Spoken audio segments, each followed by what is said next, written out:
Hi friends, welcome to DD study vlogs. இந்த வீடியோவில் இன்றைக்கும் நாளைக்கும் உரிய 8 hours ஸ்டடி சேலஞ்சுக்கான போர்ஷன்ஸ் தான் பார்க்க போகிறோம். சாரி, நேற்று என்னால் வீடியோ கொடுக்க முடியலை. இன்றைக்குரிய வீடியோ பார்த்துட்டு இன்றைக்கும் நாளைக்கும் இந்த போர்ஷன்ஸை நீங்கள் கம்ப்ளீட் பண்ணிடுங்க. ரெகுலராக படிக்கிறத மட்டும் விட்டுறாதீங்க. ஸோ இன்றைக்கி ஜென்ரல் தமிழில் யூனிட் வைஸ் நீங்கள் ரிவிஷன் பண்ணணும். ஸோ நான் சுரேஷ் அகாடமி வீடியோஸ் தான் ஃபாலோ பண்ணுறேன், பெஸ்ட்டாக இருக்குது. ஸோ அந்த மாதிரி அவங்க டாபிக் வைஸாக சிலபஸ் வைஸாக நடத்தி வீடியோ போடுறாங்க. ஸோ அது நல்லாயிருக்கு. உங்களுக்கு எது ஓகேவோ அதை பாருங்கள். 6th to 12th நியூ சமச்சீர் கல்வி நம்ம ஃபுல்லாக கம்ப்ளீட் பண்ணிட்டோம். ஸோ நீங்கள் அதை ரிவிஷன் பண்ணிக்கிட்டு யூனிட் வைஸ் பார்த்தாலும் ஓகே, இல்லை யூனிட் வைஸ் கம்ப்ளீட் பண்ணிவிட்டு அதுக்கப்புறம் அதை ரிவிஷன் பண்ணாலும் ஓகே. அதே மாதிரி ரெகுலராக தமிழ் எலிஜிபிலிட்டி டெஸ்ட்டோட கொஷின் பேப்பர் பாருங்கள். ஸோ அதை மட்டும் விட்டுறாதீங்க. ஏன்னா 85 கொஷின் கிராமர்ன்றப்போ ஆல்ரெடி ரிப்பீட்டடாக கேட்டதை கேட்கறதுக்கு தான் வாய்ப்புகள் இருக்குது. ஸோ ப்ரீவியஸாக நடந்த கொஷின்ஸ் பார்க்குறது ரொம்ப ரொம்ப இம்பார்ட்டன்ட். ஸோ இன்றைக்கி 2 நாளைக்கு 2 பார்த்துருங்க. அதுக்கப்புறம் சிலபஸ் வைஸ் ரிவிஷன் பண்ணுங்கள். அதுக்கப்புறம் கூட நம்ம புக் வைஸ் ஆல்ரெடி படித்ததை ரிவைஸ் பண்ணிவிட்டு ஓல்டு புக் இன்னும் நம்ம டச் பண்ணல. ஓல்டு புக்லேயும் சிலபஸ் வைஸ் ஒரு சிலது படிக்கிறது இருக்கும். ஸோ அதை நம்ம அடுத்து படிக்கலாம். அடுத்து ஆப்டிடியூட் 10th இருக்க mensuration 6th 7th 8th 9th நம்ம முடிச்சிட்டோம். 10th அளவியலில் இருக்க ஸ்கூல் புக் சம்ஸு பார்த்துட்டு ப்ரீவியஸ் இயர்ஸ் கொஸ்டின்ஸ் பார்த்துருங்க. ரீசனிங் 300 சம் சீரிஸ் பாருங்கள். வேறு எதுவும் உங்களுக்கு ரீசனிங்க்கு பெஸ்ட்டாக எதுவும் சேனல் தெரிஞ்சால் கமெண்ட்டில் சொல்லுங்கள். அதுக்கப்புறம் ஜென்ரல் ஸ்டடீஸில் எக்கனாமிக்ஸில் ஆல்ரெடி ஒரு 4 லெசன் முடிச்சிருக்கோம்.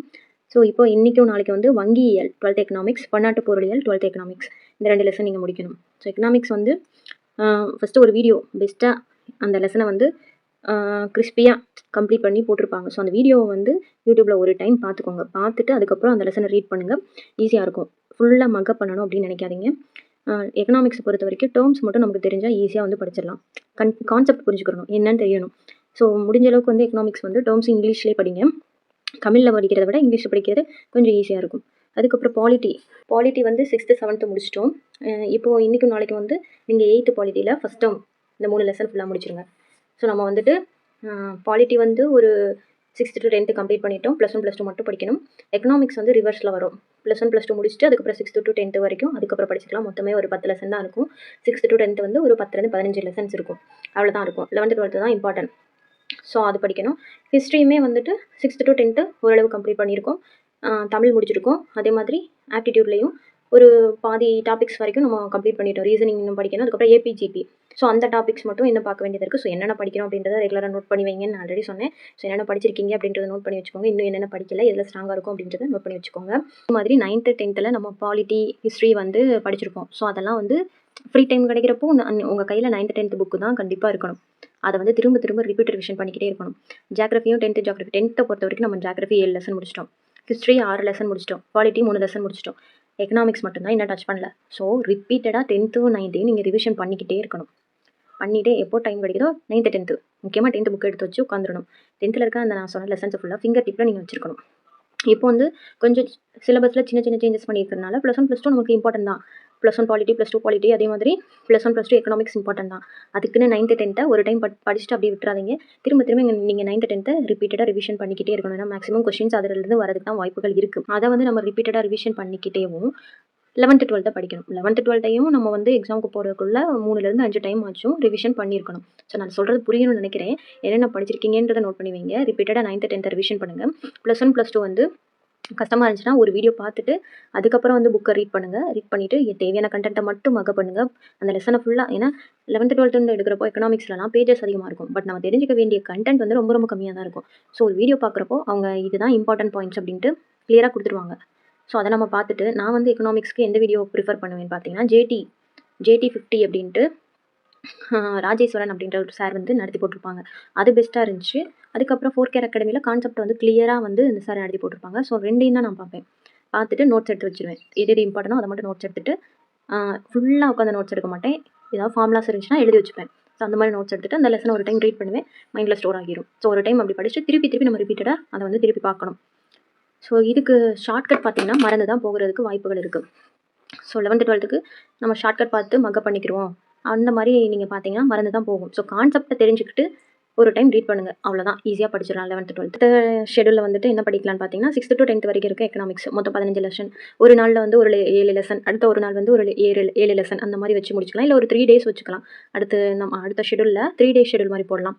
3 days ஷெடியூலில் நீங்கள் 6th to 12th வரைக்கும் இருக்க ஆல்ரெடி படித்த தமிழை ஃபுல்லாக முடிச்சிடணும். அதே மாதிரி எக்கனாமிக்ஸில் இருக்க 6th to 10th வரைக்கும் இருக்க லெசனை ஃபுல்லாக முடிச்சிடணும். அந்த மாதிரி வச்சுக்கலாம். பட் இன்னும் நமக்கு வந்து எக்கனாமிக்ஸ் 12th எக்கனாமிக்ஸில் முடிக்க வேண்டிய லெசன்ஸ் இருக்குது. ஸோ அதை முடிச்சதுக்கப்புறம் நம்ம அந்த மாதிரி ஒரு ரிவிஷன் வச்சுக்கலாம். தமிழ் ஃபுல் ரிவிஷன் வச்சுக்கிட்டு அதுக்கப்புறம் 6th to 10th வரைக்கும் இருக்க எக்கனாமிக்ஸை ரிவிஷன் பண்ணலாம். இதெல்லாம் முடிச்சதுக்கப்புறமா +1 +2 பாலிட்டி வந்து நம்ம எடுக்கலாம். ஓகேவா? புரிஞ்சிருக்கும்னு நினைக்கிறேன். ரெகுலராக ஃபாலோ பண்ணுறவங்களுக்கு புரியும். புரியலன்றவங்க டே 1லேருந்து, அதாவது பிகினர் நான் இப்போ தான் இந்த வீடியோ பார்க்குறேன் அப்படின்றவங்க டே 1லேருந்து வந்து ஸ்டார்ட் பண்ணி ஃபாலோ பண்ணுங்கள். ரொம்பவே யூஸ்ஃபுல்லாக இருக்கும். ரெகுலராக நீங்கள் ஃபாலோ பண்ணி படிச்சிங்கன்னா நீங்கள் ஈஸியாக வந்து சிலபஸை முடிக்கலாம். பட் வந்து ஒரு நாளைக்கு கண்டிப்பாக 8 மணி நேரத்துலேருந்து 10 மணி நேரம் வரைக்கும் நீங்கள் உட்காந்து படிக்கிறதுக்கு டைம் ஸ்பெண்ட் பண்ணியே ஆகணும். ஸ்பெண்ட் பண்ணிங்கன்னா நீங்கள் நான் கொடுக்குற இந்த டார்கெட்டை வந்து முடிச்சிருவீங்க. ஸோ தமிழுக்கு புக் வைஸ் வந்து வேர் டு ஸ்டடி கொடுத்து நீங்கள் படிச்சிட்டிங்க. உங்களுக்கு வந்து யூனிட் வைஸும் வேர் டு ஸ்டடி வேணும் அப்படின்னீங்கன்னா சொல்லுங்கள். புக் வைஸ் வந்து நான் 4K அகாடமியோட டெலகிராமில் ஷேர் பண்ணியிருந்தேன். நான் ஃபஸ்ட்டு கொடுத்த வீடியோலையும் வந்து ஷேர் பண்ணியிருந்தேன். யூனிட் வைஸ் உங்களுக்கு வேணும்னா சந்தோஷ் மணி வந்து பெஸ்ட்டாக இருந்த மாதிரி எனக்கு தோணுச்சு. ஸோ இந்த டாப்பிக்கு சிலபஸ் வைஸ் இந்த டாப்பிக்கு இந்த புக்கில் இருக்குது அப்படின்ற மாதிரி சிலபஸ் வைஸ் வந்து அவங்க கொடுத்துருந்தாங்க. ஸோ அதுவும் பெஸ்ட்டாக இருந்துச்சு. நீங்கள் வீடியோஸ் பார்த்து சிலபஸ் வைஸ் ரிவிஷன் பண்ணாலும் ஓகே, இல்லை நீங்களாகவே வேர் டு ஸ்டடியை கையில் வச்சுக்கிட்டு புக் வைஸ் வந்து நீங்களாக ரிவிஷன் பண்ணாலும் ஓகே. ஸோ நான் வந்து ஆல்ரெடி வந்து 6th to 12th வரைக்கும் நியூ புக்கு தமிழ் வந்து நல்லா படிச்சிருந்தேன். அதே மாதிரி 6th to 10th வரைக்கும் ஓல்டு புக்கும் நல்லா படிச்சிருந்தேன். ஸோ அது எனக்கு படிக்கிறதுக்கு ஈஸியாக தான் இருந்துச்சு.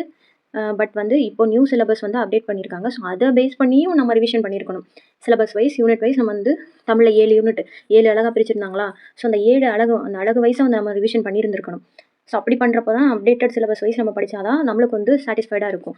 ஸோ அதுக்காக நான் என்ன பண்ணுறேன்னு பார்த்தீங்கன்னா சுரேஷ் அகாடமியில் ரெகுலராக வீடியோ போடுறாங்க. எனக்கு அது பெஸ்ட்டுன்னு தோணுச்சு. ஸோ அவங்க மோஸ்ட்டாக வந்து எல்லா டாப்பிக்கையும் கவர் பண்ணி தான் கொடுப்பாங்க. கரெக்டாக வந்து கொண்டு போவாங்கன்னு தோணுச்சு. ஸோ நான் அதை ரெகுலராக ஃபாலோ பண்ணுறேன். உங்களுக்கு எந்த சேனலோ ரெகுலராக வந்து தமிழுக்கான அப்டேட்டட் சிலபஸ் வைஸ் வீடியோ போடுறாங்கன்னா உங்களுக்கு எது ஓகேவா இருக்கோ அதை ஃபாலோ பண்ணுங்கள். நான் ஃபாலோ பண்ணுறது சுரேஷ் அகாடமி நல்லா இருக்குது. எக்ஸ்ட்ரா நிறையா பாயிண்ட் சொல்கிறாங்க. ஸோ அதை வந்து நோட் பண்ணி வச்சுக்கிறப்போ நம்மளுக்கு தெரியாததெல்லாம் தெரிஞ்சுக்கிற மாதிரி இருக்குது. ஸோ நீங்கள் உங்களுக்கு எது ஓகேவோ அதை ஃபாலோ பண்ணுங்கள். பட் நம்ம வந்து புக் வைஸும் தமிழ் வந்து படித்து ரிவிஷன் பண்ணியிருக்கணும். சிலபஸ் வைஸும் படிச்சிருக்கணும். நியூ சிலபஸை பேஸ் பண்ணி டெஸ்ட்டும் போட்டு பார்க்குறது ரொம்ப ரொம்ப முக்கியம். தமிழுக்கு நான் சொல்கிறேன். ஏன்னா தமிழுக்கு வந்து முன்னாடி இருந்தது இலக்கியத்துக்கு இம்பார்ட்டன்ட் கொடுக்க வேண்டியது இருந்துச்சு. இப்போ இலக்கியம் கிடையாது. இலக்கணம் வந்து 85 கொஸ்டின்றப்போ இலக்கணத்துக்கு இம்பார்ட்டன்ஸ் கொடுத்து அதை பேஸ் பண்ணி எந்த டெஸ்ட் பேட்ச் உங்களுக்கு பெஸ்ட்டுன்னு தோணுதோ அதில் ஜாயின் பண்ணுங்கள். தமிழில் 100க்கு 100 எடுக்கணும். அதை மைண்டில் வச்சுக்கோங்க. மேக்ஸ்லையும் 22+ எடுக்கணும். அதை மைண்டில் வச்சுக்கோங்க. நம்ம மேக்ஸிமம் மார்க்ஸ் தமிழ் ப்ளஸ் மேக்ஸில் எடுத்துட்டோம்னாலே ஜிஎஸ் பற்றி நம்ம ஒரி பண்ணிக்க தேவையே இல்லை. ஸோ அதை மைண்டில் வச்சுட்டு படிங்க. இன்னும் ஸ்டார்ட் பண்ணல அப்படின்றவங்க தயவு செஞ்சு ஸ்டார்ட் பண்ணுங்கள்.